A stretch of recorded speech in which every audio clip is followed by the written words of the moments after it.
Olá, boa noite. Vamos aguardar um pouquinho para as pessoas entrarem.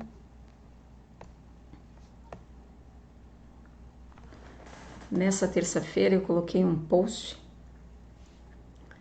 e eu gostei muito dele quando eu fiz, porque ele fala um pouco sobre o nosso coração, né? E naquele post eu escrevi da seguinte maneira: não siga o seu coração, mas lidere ele, oriente ele no teu caminho. E eu coloquei isso porque normalmente a gente tem por hábito, né, dizer que o nosso coração nos guia, o nosso coração nos leva a caminhar, o nosso coração nos orienta. Olá, Karina. O nosso coração, ele tem uma influência muito grande no nosso caminhar, no nosso dia a dia. E pensando dessa forma e biblicamente olhando tudo que o Senhor nos fala e nos orienta, eu acho que eu posso afirmar com toda certeza para você que a nossa, talvez, atitude mais sábia é não seguir o coração, porque a própria Bíblia nos diz: o coração do homem é enganoso, né? E se você for ler a referência bíblica que eu coloquei lá naquele post, na terça-feira, você vai ver o que o coração pode gerar na sua vida. Então, se você não teve oportunidade nem tempo para fazer isso, eu te dou essa sugestão antes que você vá dormir. Pega um tempinho, abre a sua Bíblia e busque essa passagem bíblica que está escrito lá em Marcos, para você refletir talvez um pouquinho antes de adormecer. Nós precisamos começar a buscar a responsabilidade do nosso caminhar. Olá, Ângela, Patrícia, Rosângela, sejam bem-vindas. Hoje eu separei um estudo para a gente ver um pouquinho, comentar algumas coisinhas, que tem como base, está lá em Ezequiel 13:5, que diz assim: eles não defendem os lugares onde as muralhas caíram, nem levantam de novo essas muralhas, e assim, quando a guerra vier no dia do Senhor, o povo de Israel não poderá se defender. Essa questão de cercas, né? Inclusive eu coloquei essa foto de cerca para ficar bem estabelecido. Muitas vezes eu já citei aqui em vários estudos que o Senhor, Ele nos cerca. Ele nos cerca em termos de proteção, né? Mas às vezes essas cercas elas são ameaçadas. E nós precisamos, oi Thaís, precisamos refletir sobre isso. Ezequiel, ele sabia muito bem da importância dessa cerca em volta dele mesmo e em volta do povo, né? A Bíblia nos fala que o Senhor cerca o seu povo, né? Protege o seu povo. E isso é real, isso é fato. Então nós precisamos compreender que à nossa volta o Senhor nos protege e Ele nos cerca. Mas, como sempre, né? Existe um grande propósito aí nessa situação. E qual que é, se a gente for pensar, qual que é o propósito de uma cerca? Uma cerca simples, né? Uma cerca num terreno, uma cerca, ela vai o quê? Vai marcar um território, ela vai delimitar uma barreira, ela vai evitar que estranhos ultrapassem, né? Que invadam, ela vai evitar o roubo, ela vai evitar inúmeras dificuldades. No caso, se houver uma plantação, muitas vezes evita que os animais venham e destruam a plantação que foi feita naquele local.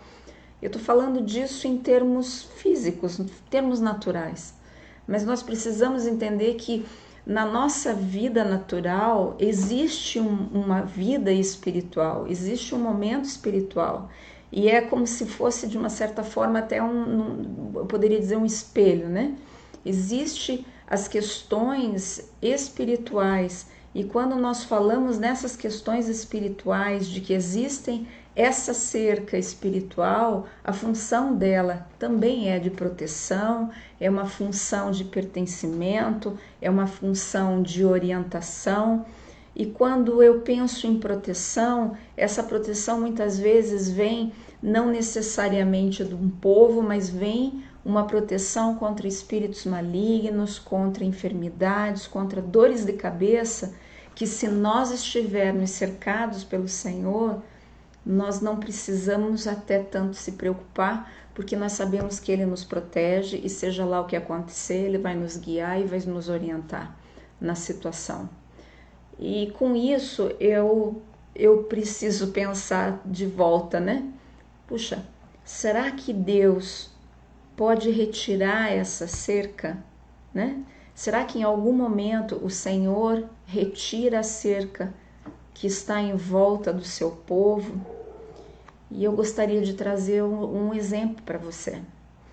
Lá em Isaías 5, do capítulo 5, do versículo 1 ao 6, diz assim: o meu amigo, ali ele está falando sobre uma plantação de vinha. O meu amigo fez uma plantação num lugar onde a terra era boa. Ele cavou o chão, ele tirou as pedras, ele plantou as melhores mudas de uva. No centro do terreno, ele construiu uma torre para o vigia e fez também um tanque para esmagar as uvas. Esperava que as parreiras dessem uvas boas, mas deram somente uvas azedas. Agora o meu amigo diz: moradores de Jerusalém e povo de Judá, digam se a culpa é minha ou da minha plantação de uvas.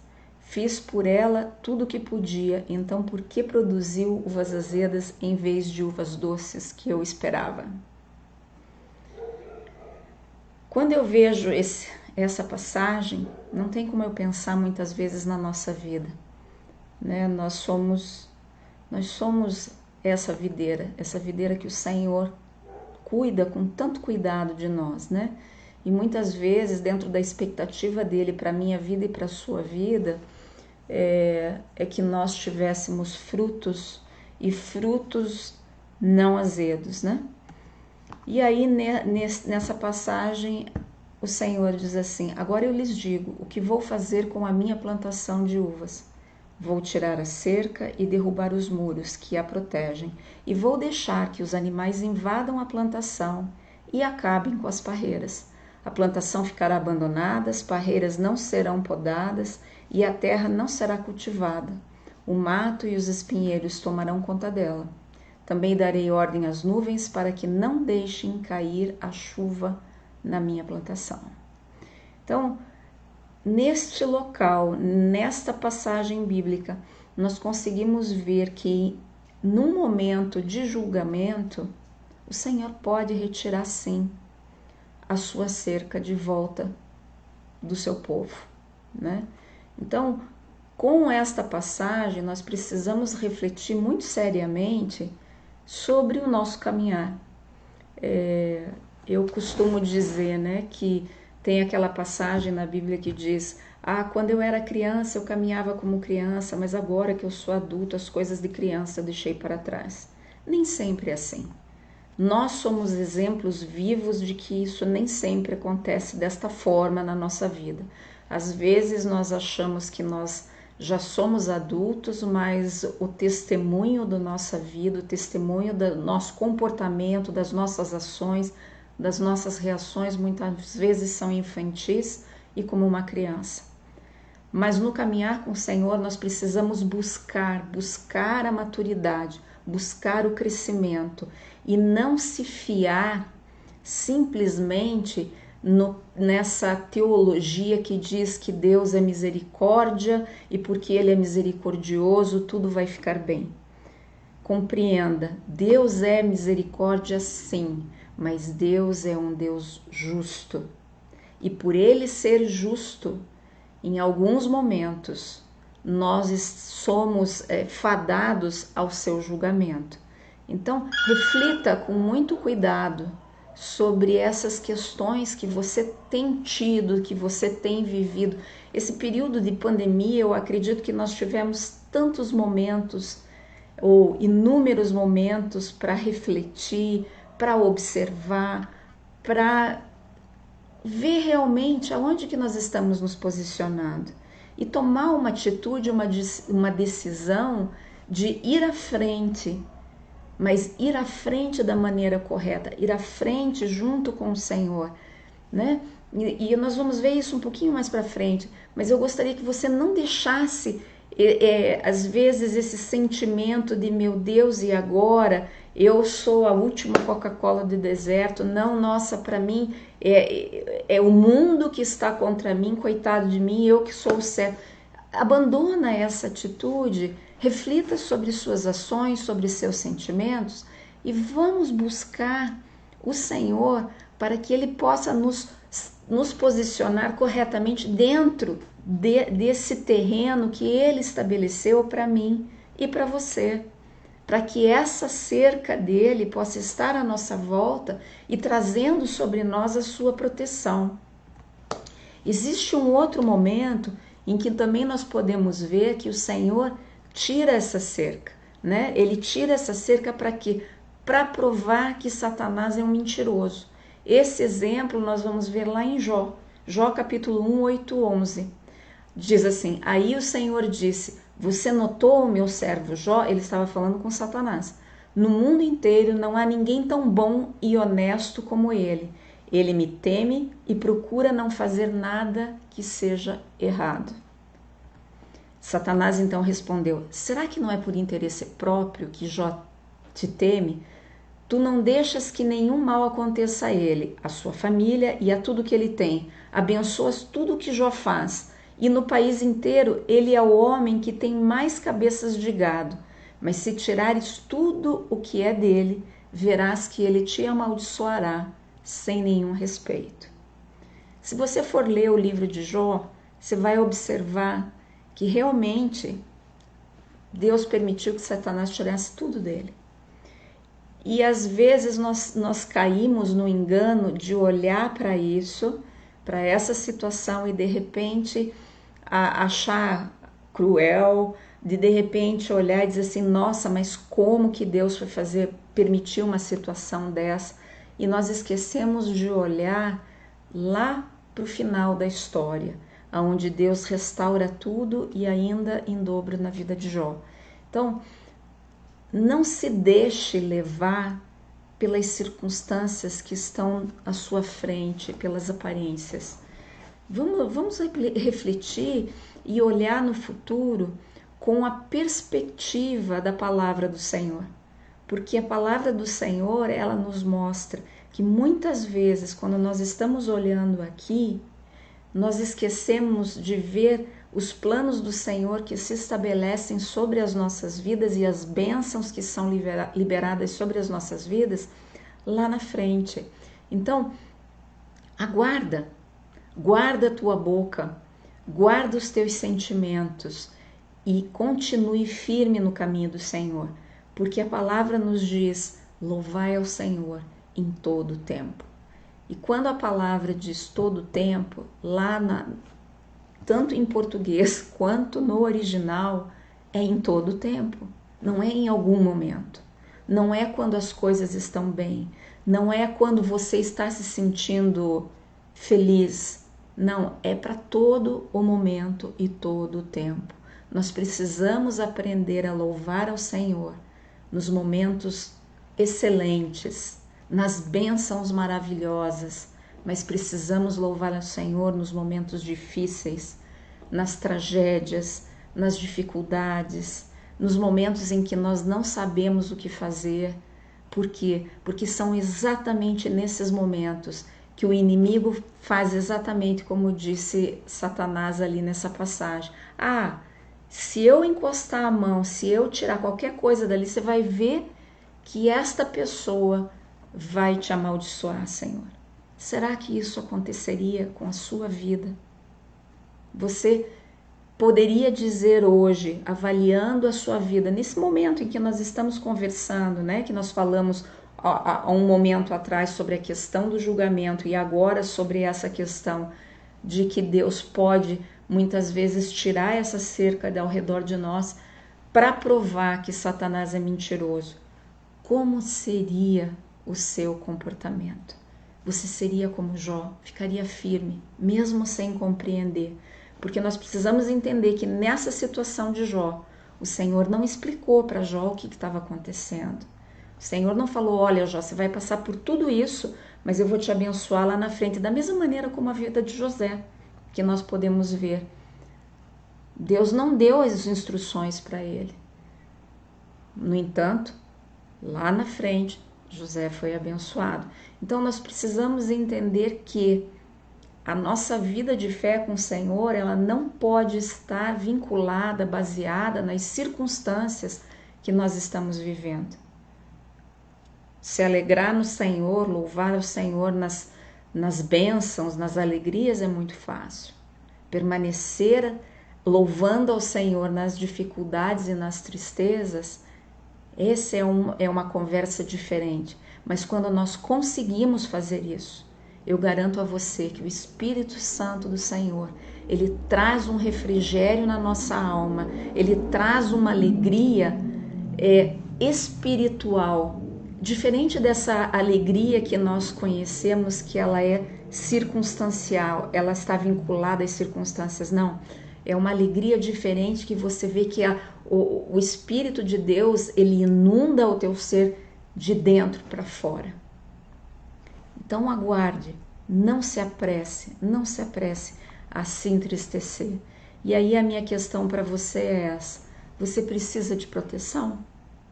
Porque as brechas, elas estão aí, seja por causa do que nós fizemos, das escolhas que nos deixaram vulneráveis ao ataque do inimigo, por causa dessas escolhas, por causa desses pecados que muitas vezes nós cometemos, a nossa vida passa a ser uma vida miserável, nós passamos a ser pessoas magoadas, né? Que caminha na falha, anda na dificuldade, na tristeza, na murmuração, por conta das próprias falhas. Entenda? Não é por conta do Senhor. Então a minha pergunta para você: hoje você precisa de proteção?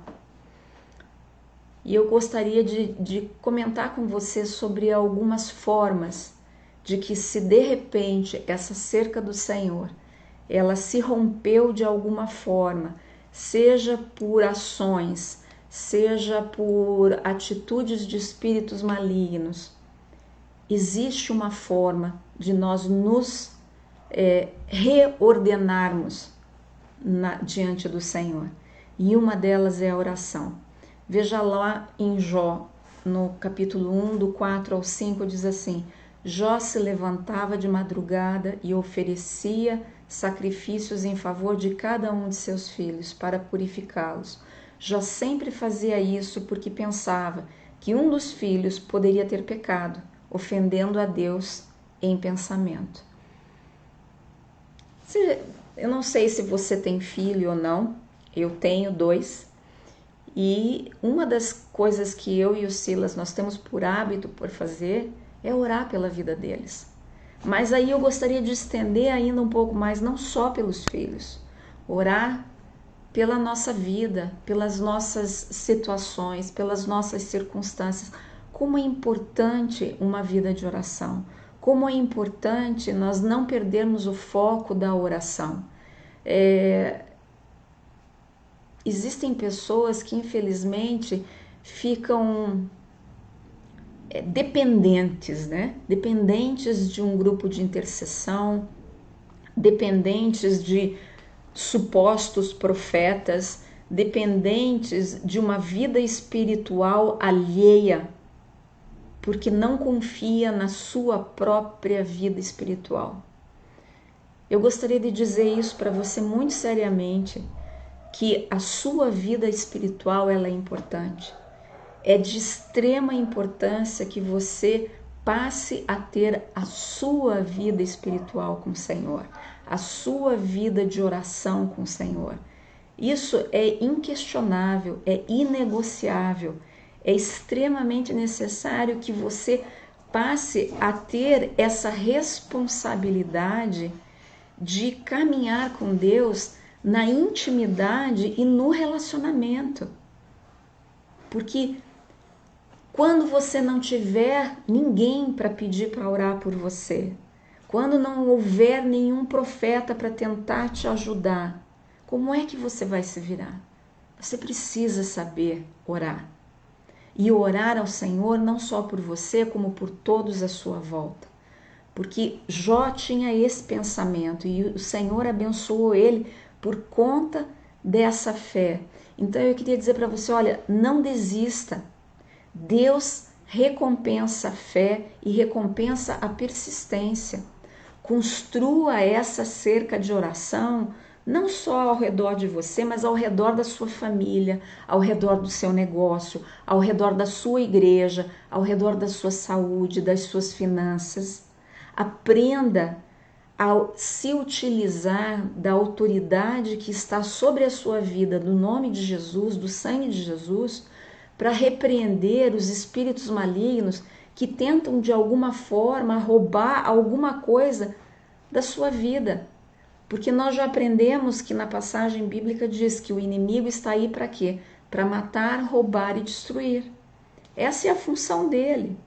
Mas o Senhor, ele é tão maravilhoso que ele já nos deu as ferramentas para saber lidar com essas situações. E uma dessas ferramentas é a oração. É a autoridade que nós temos no sangue de Jesus para repreender. Então, não se faça de rogado. Compreenda que você tem a autoridade do sangue de Jesus sobre sua vida. Se você aceitou a Jesus como Senhor e Salvador, você tem esta autoridade. Então, aprenda a orar. Não deixe para depois a tua oração. Outra questão muito importante é a liderança espiritual, né? Fazendo parte, se você faz parte de um ministério, você tem orientação e tem proteção. Por quê? Porque o corpo ele está em unidade e quando nós estamos juntos, nós somos fortes. Lembra aquela questão de se você pegar uma vara sozinha, ela quebra muito fácil, mas se você colocar 3, 4 juntas, vai ficar muito mais difícil de você quebrar. Para a nossa vida de caminhada é a mesma questão. Nós quebramos muitas vezes de uma forma fácil quando estamos sós, mas quando nós estamos em unidade com a igreja, com o ministério, nós somos fortes porque não somos só, nós somos vários em um.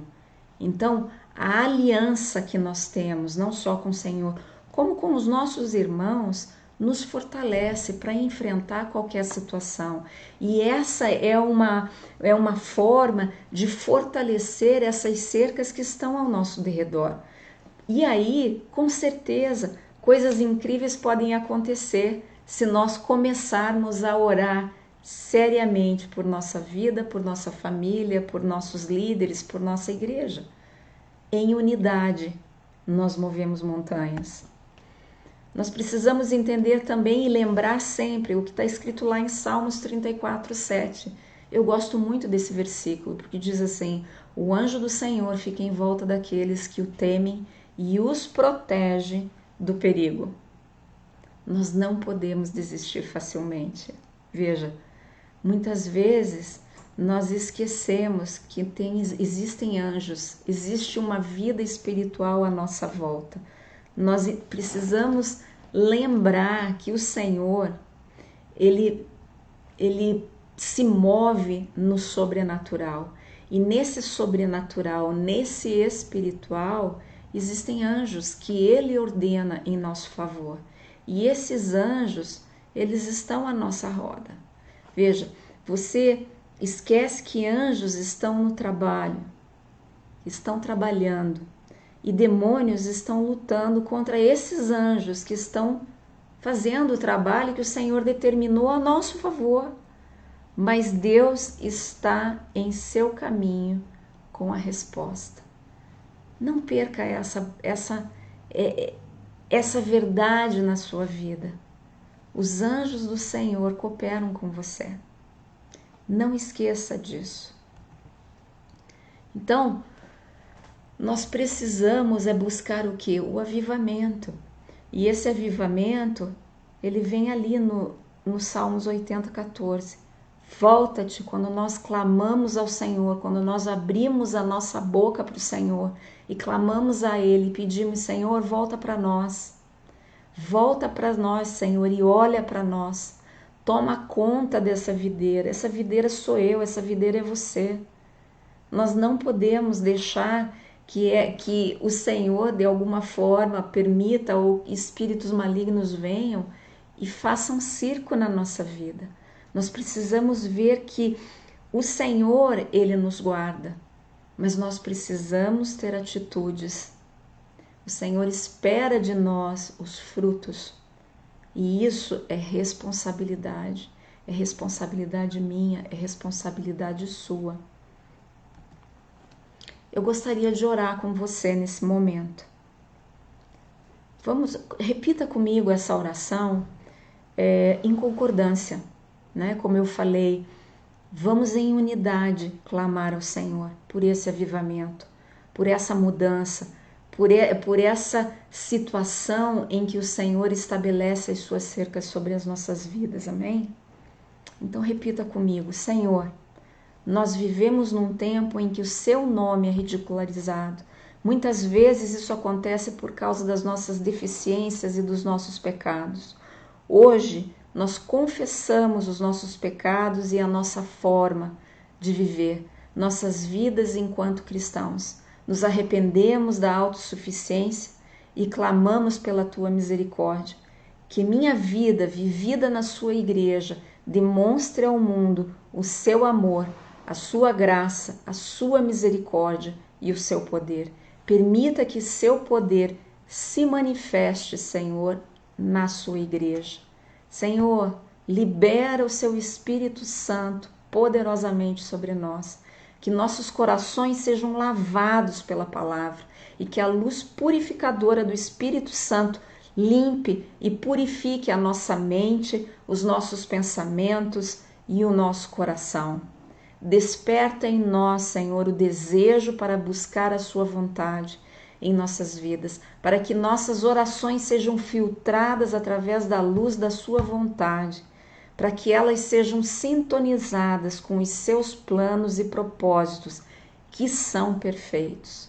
Que o Senhor Jesus seja o foco central da intenção, Senhor, dos nossos corações.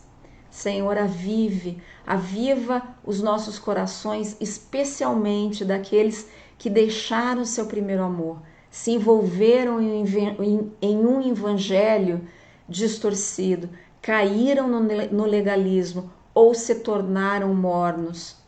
Pai, desejamos que nossos amigos, nossa família, nossos vizinhos sejam inspirados pelo nosso exemplo e convencidos pelo teu Espírito Santo a buscar e encontrar a verdade da autêntica vida cristã. É apenas pelo teu Espírito que a verdade pode ser verdadeiramente conhecida. E por isso, imploramos que haja o avivamento na nossa vida, na nossa família, na nossa igreja e na nossa nação. Em nome de Jesus. Amém. Que Deus abençoe cada um de vocês, que vocês possam realmente clamar essa oração sobre a sua vida. E amanhã eu vou enviar para vocês ela num PDF e tenha a coragem, tenha a ousadia de fazer essa oração a cada dia, clamando ao Senhor que traga o avivamento, esse avivamento para a sua vida, para a sua família, para a sua casa, para a sua igreja, para a nossa nação Brasil. Nós precisamos que o Senhor venha e se manifeste sobre nós. Amém? Que Deus te abençoe, um resto de semana abençoado para você e até domingo. Domingo nós temos ceia, não deixe de vir cear conosco lá na igreja. Que Deus te abençoe.